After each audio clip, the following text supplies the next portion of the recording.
Bueno, arranquemos con esto. A lo largo de la historia, hemos visto que las transformaciones mentales más profundas casi siempre ocurren en los momentos de mayor oscuridad. En este análisis a fondo que hemos preparado, vamos a desglosar unos textos realmente fascinantes de Napoleon Hill y Sharon Lecter. Descubriremos exactamente qué es lo que ocurre en la mente humana cuando parece que no hay salida alguna, pasando desde un colapso físico total hasta, sorprendentemente, una fórmula matemática para el éxito. ¿Sí? ¿Escucharon bien? Matemáticas.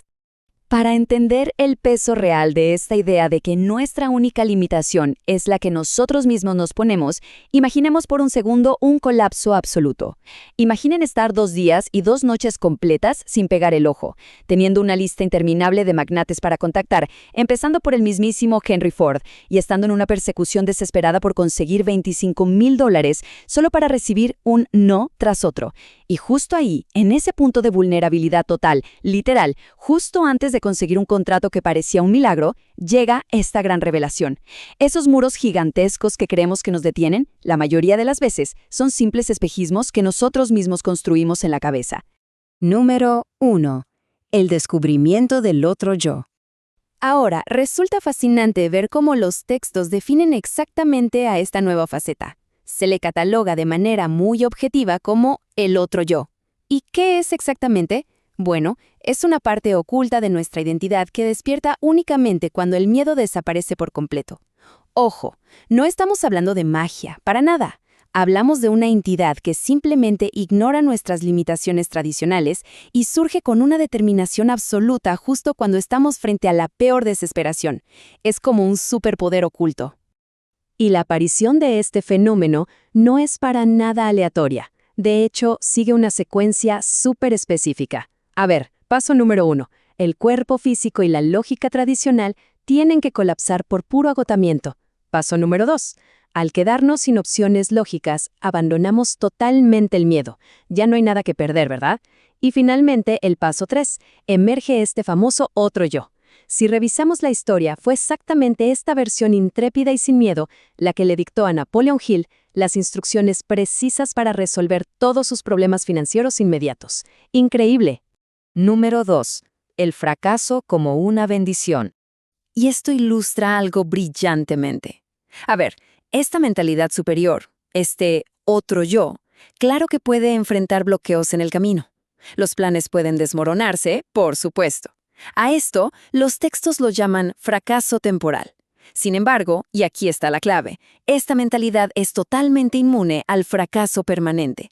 La diferencia entre estos dos conceptos lo cambia absolutamente todo. Piénsenlo, un obstáculo es solo una pequeña desviación en la ruta. La derrota total, el fracaso permanente, solo existe si nuestra mente decide aceptarla. Si no nos rendimos, simplemente no es permanente. Y justo aquí radica una tesis que es increíblemente poderosa. Los autores sostienen que cada derrota, no importa qué tan mala sea, lleva dentro de sí una semilla. Y quiero hacer mucho énfasis en esto. No es el fruto entero del éxito, no. Es apenas la semilla de un beneficio igual o tal vez mayor. Si analizamos a figuras históricas, gigantes como Thomas Edison, vemos que el triunfo solo llegó después de que lograron encontrar y cultivar esa pequeñita semilla de sabiduría que estaba escondida en la peor de sus adversidades. Número 3. La fuerza de la fe. El material de origen nos introduce ahora a la famosa ley de la compensación de Ralph Waldo Emerson.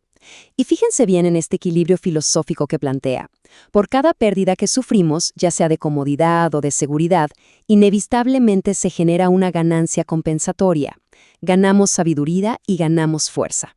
Es una visión sumamente pragmática que transforma el sufrimiento en una transacción que es obligatoria para poder alcanzar un conocimiento superior. Es decir, se pierde algo, pero se gana algo a cambio. Siempre. Y aquí es donde la cosa se pone aún más interesante, porque se abandona por completo el enfoque místico y se aborda la fe casi como si fuera tecnología pura. La describen como un sexto sentido práctico. Literalmente, la fe es lo que traduce un deseo en una creencia firme, y luego moldea esa creencia hasta convertirla en realidad física. Volvamos al ejemplo de Thomas Edison. Después de estrellarse de frente contra el fracaso temporal más de 10,000 veces, 10,000 intentos, imagínense eso. Fue esta fe inquebrantable, usada como herramienta, la que terminó obligando a la naturaleza a rendirse y entregarle los secretos de la luz incandescente. Es algo que de verdad merece un asombro genuino. Pasamos al número 4. Una nueva forma de orar. Veamos cómo se construye esta idea, porque aquí encontramos un contraste metodológico fascinante. Tradicionalmente, solemos usar un botón de pánico, ¿cierto? Rogamos y suplicamos cuando el desastre ya nos cayó encima. En cambio, se propone un enfoque diametralmente opuesto. E incluso, debo decirlo, un poco paradójico para nuestra forma de pensar moderna. Se trata de agradecer y valorar lo que ya se tiene, mucho antes de que llegue la tormenta. Básicamente es programar la mente desde la abundancia para desterrar por completo el terror. Para aterrizar un poco esta idea, imaginen hacer un inventario de sus bienes, pero en plena época de la Gran Depresión. O sea, en lugar de estar contando centavos que no hay, lo que se propone es contar los activos intangibles, un cuerpo sano, tener libertad, contar con nuestra creatividad o simplemente tener el deseo de ayudar a los demás. Este análisis demuestra que cuando tenemos bien claros estos cimientos emocionales, nos anclamos con tanta fuerza que el pánico financiero externo simplemente pierde todo su poder sobre nosotros. Número 5. La ecuación del éxito. Y llegamos al punto crucial, el momento donde toda esta filosofía abstracta que hemos estado platicando se convierta, literal, en matemáticas puras. Las notas de Sharon Lecter nos entregan algo increíble, una ecuación personal del éxito.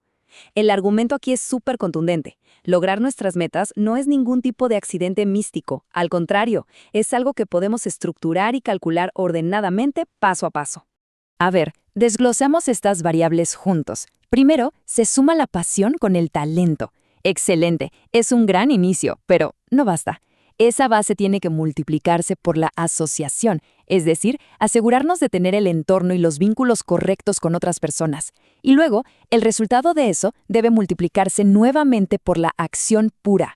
Ojo aquí, porque sin ejecución, sin acción, las matemáticas siempre nos van a dar 0. Finalmente, a todo este inmenso bloque de esfuerzo calculado se le suma el componente maestro, el que eleva todo hasta la meta final, la fe. Así es como se construye el éxito. Para ir cerrando este análisis, frente a esos ciclos inevitables de crisis que todos vamos a enfrentar en algún momento, las reglas están claras. El miedo nos paraliza, es verdad, pero la adversidad es la que nos obliga a crear nuevos caminos. Todo esto ya está documentado y la ecuación, nos acaba de ser revelada. Queda entonces una reflexión inevitable que debemos hacernos. En el futuro, cuando estemos frente a las grandes pruebas de la vida, ¿quiénes formarán parte de las grandes historias de éxito y quiénes simplemente se quedarán sentados observando desde el margen? Es una interrogante profunda y provocadora para llevarnos el día de hoy. Gracias por acompañarnos.